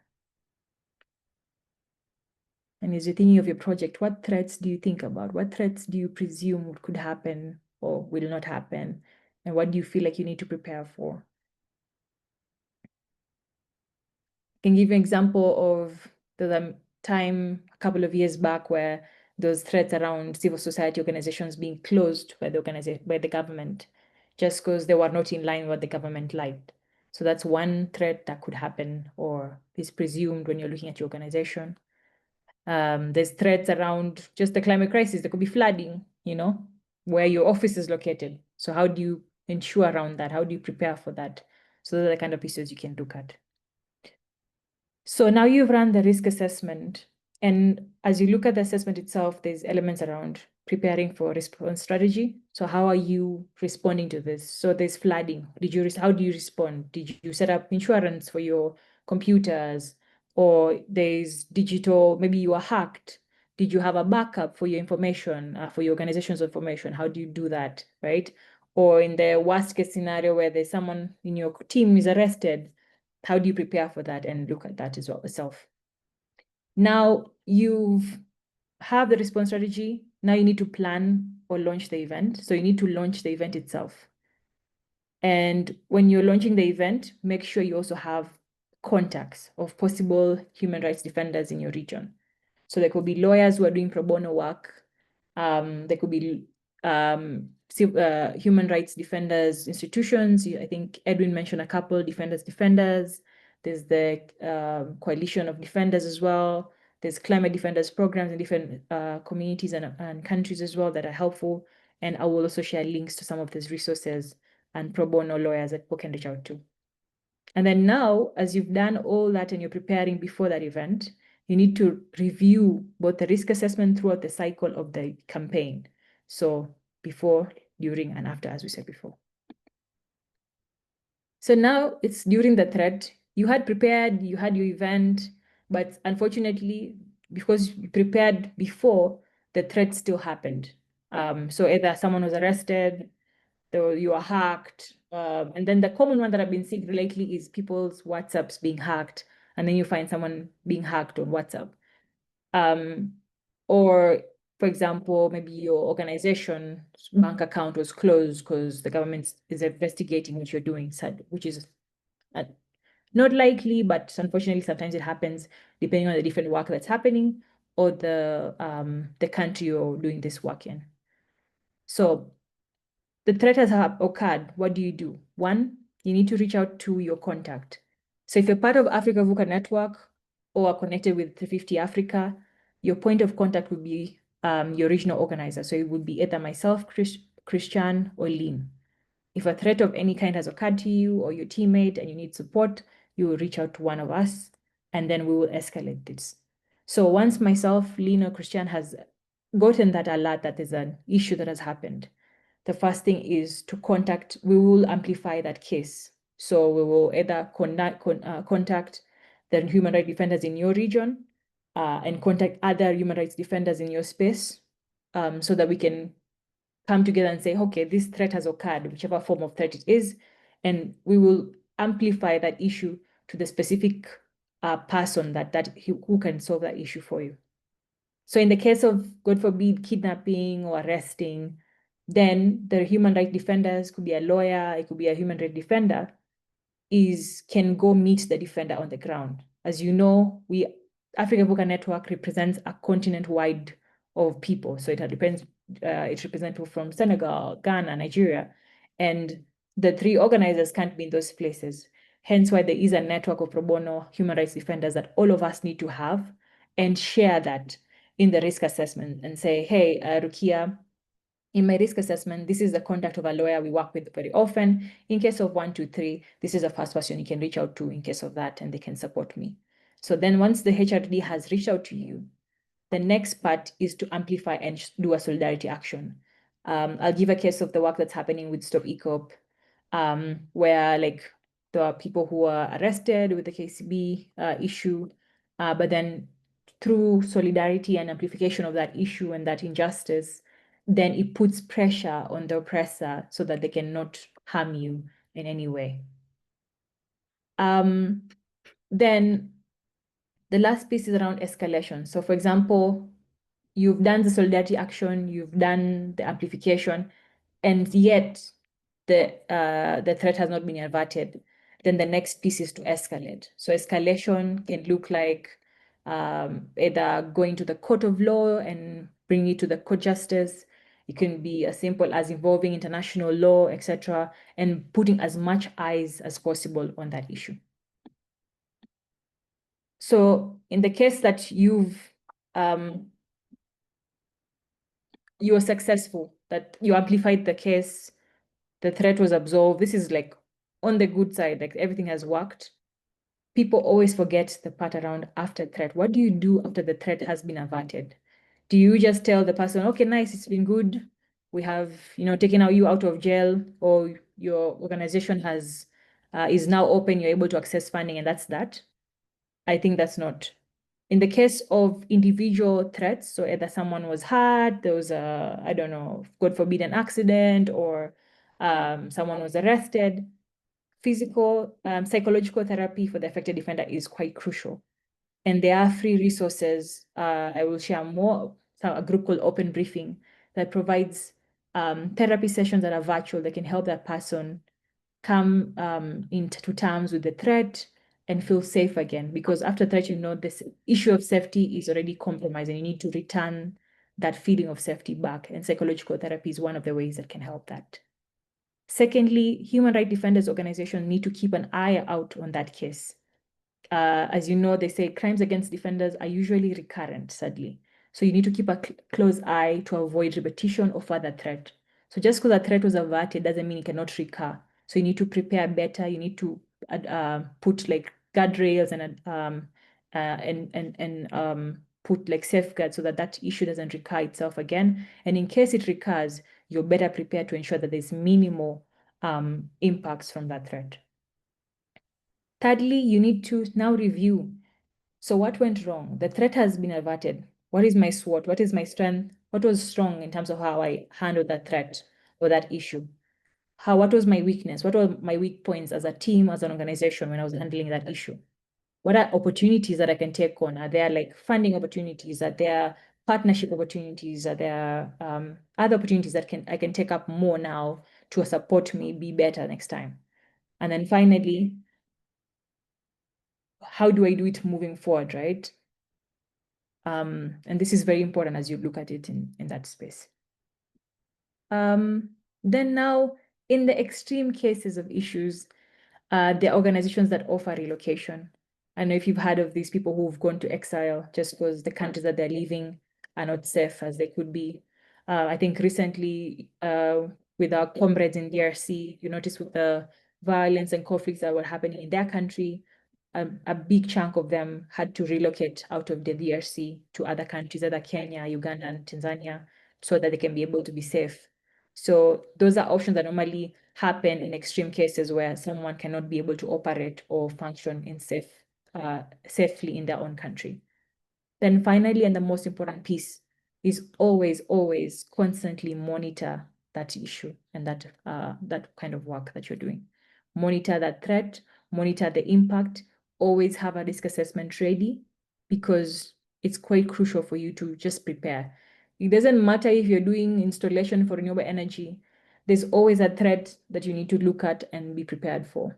And that's something that when you're prepared, you're able to adapt to it, you're able to like how do I say that? You're able to respond to that threat or that impact properly because you're well prepared and you're not shocked by that issue itself. So mostly the resources that I'll share. So I'll share like a whole protocol. So I shortened this up because I know that because of time, this is going to be what we can share for now. But there are resources that I'll share with you once the training is done, which is a safety protocol that you can use to train others in your team to be able to prepare and be aware of this. as you fill in the risk assessment that's on the action plan that we shared, the template that we shared. So there's toolkits and resources for before threat that you can use. During threat, you can, you have the pro bono accesses to list of defenders and so there's a civic network that has contacts for lawyers, human rights defenders, journalists that can support you. There's Defenders in Development Security Working Group, which has a brilliant directory of human rights defenders, NGOs, and communities that can help you and assist you. After threat, like I said before, there's therapy contacts with the open briefing, but also 350 worked on a care and resilience resource that you can work on, which has toolkits, but also trainings that you can touch on to help you better prepare for your session. So that's mostly it for now before we can move on to this last part. But I will open the floor for just a few minutes just to have a sense of what is, because I know we're like already 7 minutes past the time that we set for this session. But then hopefully that helps you think through it as you start filling in the risk assessment, because everything you do has risk one way or another.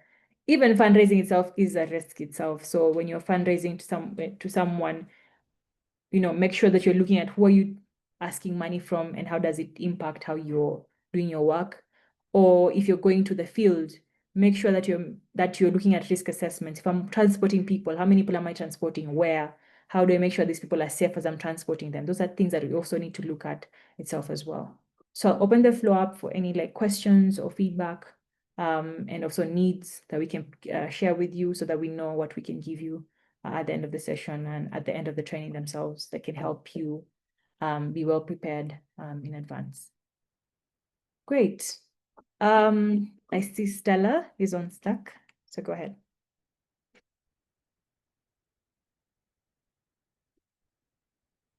Okay, thank you so much, Rukia. Good morning, everyone. Yeah, so listening to you, I know, I was just thinking in my mind because we read out or we most time like aware or we watch out for these threats with regards to the work we do, but I don't know if I would say we ignore or we are not considering women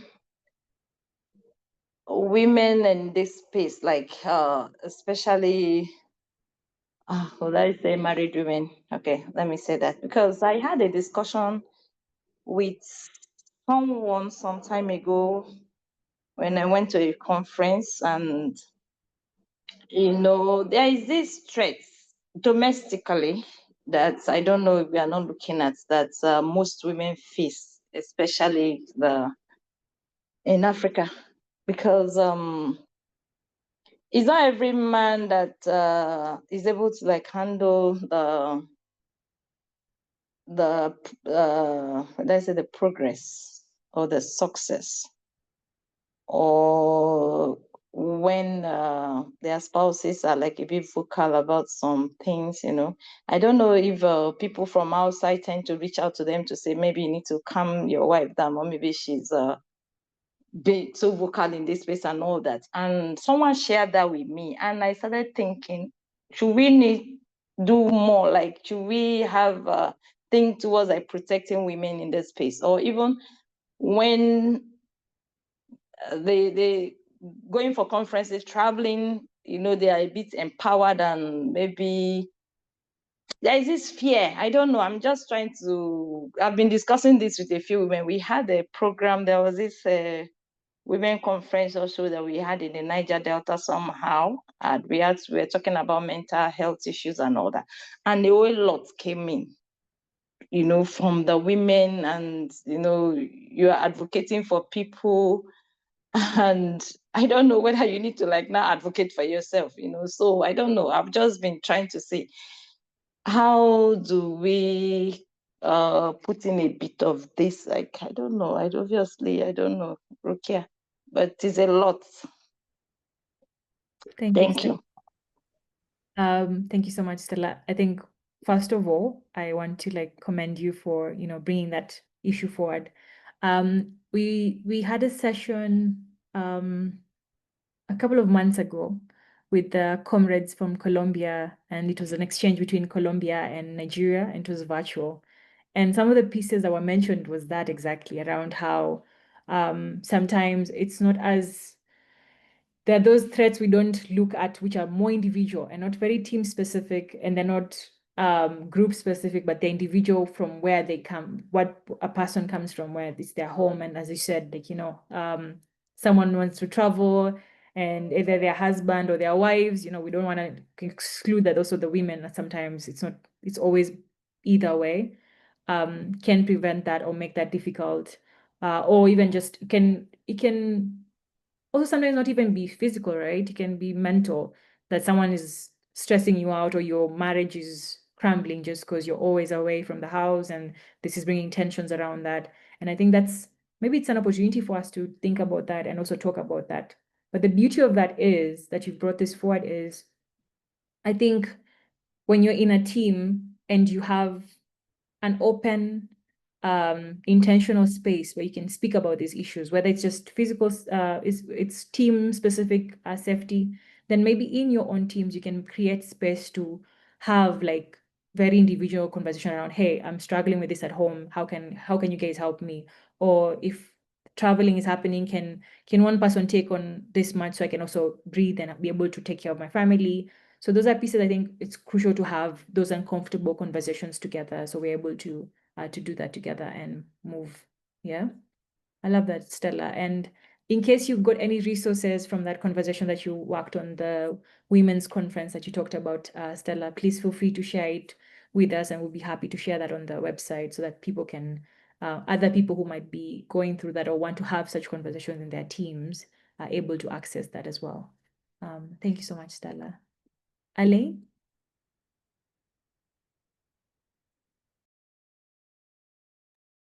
Okay, bonjour. I'm going to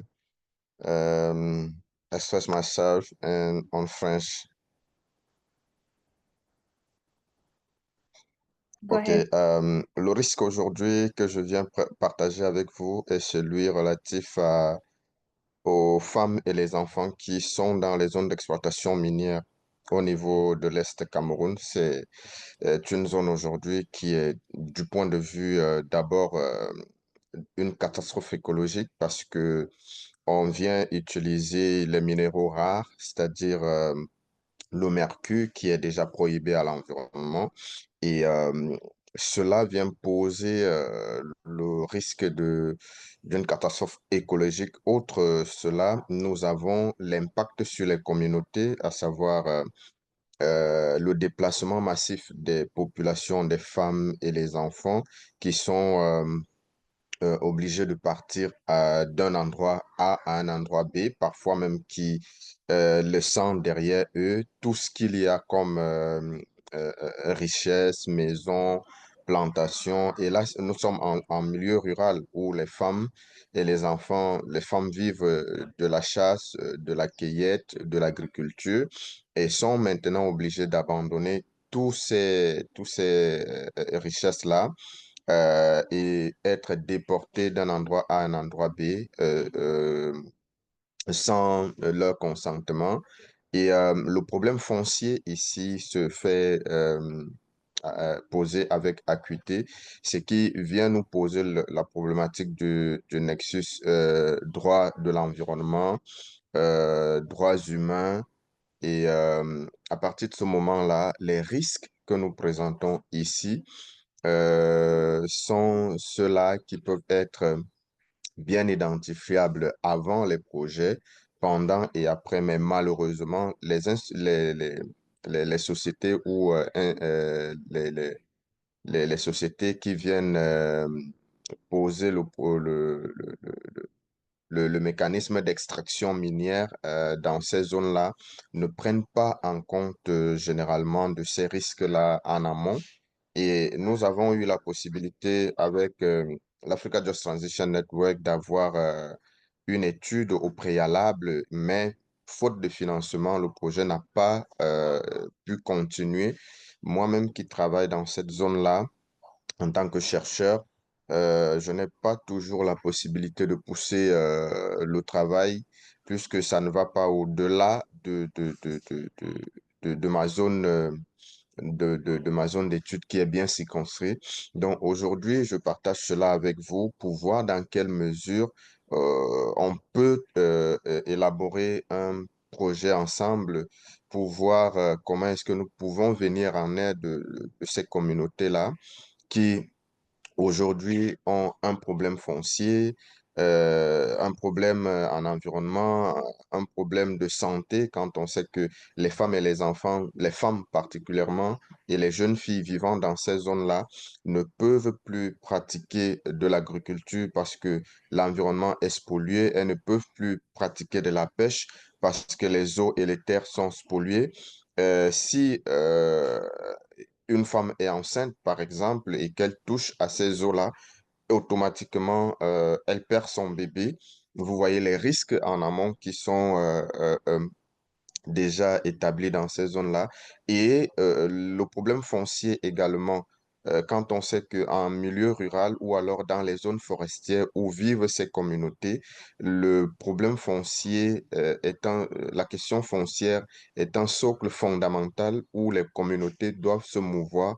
Et malheureusement, aujourd'hui, elles sont chassées de ces terres-là sans compensation aucune, sans que l'État ne prenne en charge. Et nous qui sommes des activistes, travaillons dans ces zones-là, si nous devrions lever la tête pour apporter un plaidoyer, nous sommes immédiatement réprimandés par les forces de l'ordre qui ne voudraient même pas entendre parler, qui ne voudraient même pas qu'on ait accès à ces sites et autres. Et voilà, comme ça, les communautés sont à la merci d'elles-mêmes, abandonnées à elles-mêmes. L'éducation, nous avons le travail des enfants qui aujourd'hui ne peuvent plus aller à l'école dans toutes ces zones d'exploitation minière parce qu'ils sont abandonnés, ils sont pourchassés. Leurs écoles sont cassées du fait que l'extraction minière avance et tout. Donc voilà, en quelque sorte, ce que j'aurais bien voulu partager avec vous, voir comment est-ce que nous pouvons trouver une orientation de travail ensemble, s'il y a un financement qui peut nous aider à poursuivre le travail que nous avons commencé avec l'African Just Transition Network parce que nous avons fait une évaluation, une étude statistique de données pour voir comment est-ce que les choses évoluent, mais faute de moyens, faute de financement depuis 2022, le projet a été abreuvé et aujourd'hui, l'extraction continue. Les risques sont énormes. Les communautés sont à la merci de ce qu'ils doivent avoir comme retombée des mines d'or, mais malheureusement, c'est une catastrophe. Donc voilà, pour ne pas être long, je vais m'arrêter jusque-là en espérant que nous pourrions poursuivre cette discussion et trouver de commun accord des solutions. Merci beaucoup pour le bien des communautés.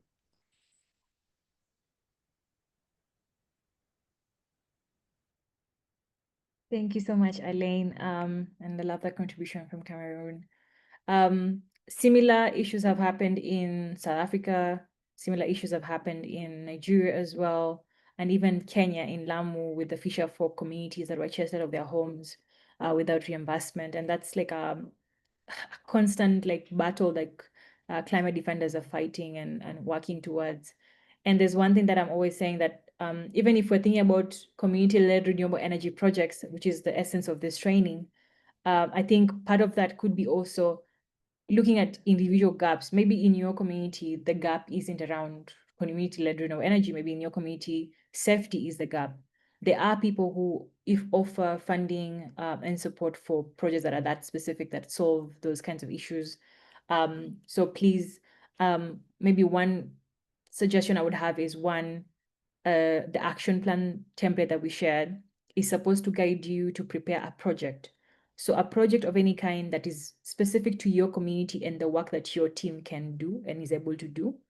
And as you fill in that action plan template or project plan template, you be able to understand what gaps you're solving, who you need to reach out to, and you be able to put up a budget. Our hope is that by the end of this session or by the end of the whole training, you should have a completely filled out, extensive project plan. And from that now, after this training has concluded, you've been certified, you will join the fundraising community of practice. That is a space dedicated for purely fundraising. So we've worked together to now work on an African-wide budget, Africa-wide, how do I say it? Africa-wide database on funders that are out there that can support us and support the different work that's happening in the network. Sometimes, if we're lucky, GGF or the Global Green Grant Fund offers some grant annually. And last year, the people who graduated from cohort 1 last year, some of them got small grants to be able to do a small piece of the project that they worked on. So my advice is, as for all the members who are attending this cohort 2, as you're putting up the action plan, make sure you either put it for 1 year, 6 months, or even 2 months, something that is achievable, something that is specific to your team, something that touches on issues that you actually are able to solve. And then the experts here, you've seen Edwin, you've seen Dave, you've seen others, can help you and guide you through how can you fundraise for that proposal. So that we can be able to like move these projects from just projects that are in a document to actual programs that are happening on the ground and making impact. So thank you, Elaine, so much for that contribution. Great. I'm not seeing any other questions. Maurice, I think you're asking about the budget ceiling. We don't have a budget ceiling because we're not funding this program. I think you are supposed to create the budget that makes sense for the project you want. And I think, as Edwin said, you put up the project, you put up the goals, you put up the budget, and then now we'd send you out to funders. So we'll send you links to different funding opportunities constantly. We'll guide you through writing the reports and proposal. In case the opportunities, we'll mention that to you. So it's up to you to be able to like put that out. So we're not saying that the 50 will fund it, but I think you've seen the disclaimer at the bottom, but we're saying through the community of practice, you'll be learning how to fundraise, will access you'll be the first one to see any opportunities. If you saw yesterday night this week, I posted another opportunity for fundraising by a group called the Africa Collaborative. So please look out for that as well and apply when you can. Climate Works Foundation just launched a resilience and adaptation fund. So that's another way you can fundraise as well. But once you've completed the action plan, you've sent it our way, we have it in our radar. That when we can say, okay, there's this funding we've heard about, I think we should think about Maurice, or there's this funding I've heard about, maybe this makes sense to Elaine, and we can connect you to the funders and donors that we know from different parts of the world. Brilliant. I'm so grateful for just the patience and you sticking around for this long. And I'm also grateful to Edwin and Fatu for helping us with this session. This was quite helpful. It was very insightful, it was very engaging to just hear from each other and learn and exchange ideas as well.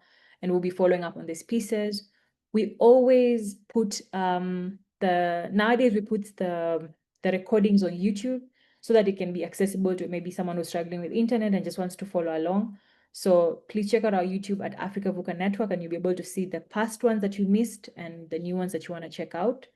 Again, an encouragement, make sure that your teams are watching it so they can follow along, because the proposal that you need to fill out before September 4th is supposed to be from your team, as in your country team, the person you work with closely, or the organization you work with. So you can put a very organization-specific action plan. And once you've sent that out to us, then you're put in the list for people who can be certified at the end of the session. I see a question from Comrade Diva. Welcome.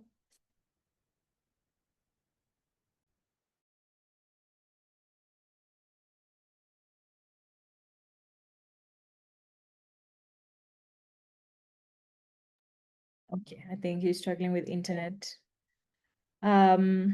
So yeah, I think just because of time and that we've kept Kiki for 30 more minutes than we expected, and we apologize for that. I would love us to close and just remind us, please send us your proposals before the next session. So the next session is going to be about storytelling. and how do you create documentaries that bring impact. And then the last session will be around how do you use digital campaigning for your action. So you'll be able to use digital campaigning for fundraising, digital campaigning for branding, etc.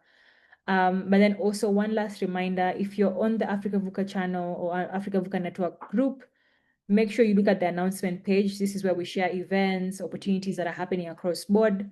Right now, a big chunk of us are working on something called Draw the Line, which is a mobilization happening in September. So please feel free to join, do something small, show up, just join the global mobilization so that we can also see the kind of work you're doing. And it's also a very good opportunity for fundraising as well, because it gives you visibility. When you organize a webinar under a global day of mobilization, it gives you visibility for the work that Comrade Diba is doing, or the work that Eric is doing, or the work that Lawani is doing. So please engage, find ways to engage with us. And yeah, looking forward to the next session, and we will see you, God willing, on September 4th, where there will be a guest from a group called Steps. So they do documentaries, that's their job. So hopefully from that, you'll be able to learn how to do documentaries and also see opportunities to partner with them in the future as well. So thank you, comrades. Thank you, friends. And it's nice to be here with you. And it's just brilliant to just see how many people are still on it, and looking forward to see the amazing ideas you're putting out for proposals and how we can support each other. Have a good rest of your day, guys. Obrigado. Merci. Thank you, Rukia. Thank you, everyone. Thank you, comrade. Have a lovely day. Right. Masha Maide, Tepo Madiba. No, comrade Diba. Stay well. Okay, thank you guys. Thank you for the nice session and goodbye.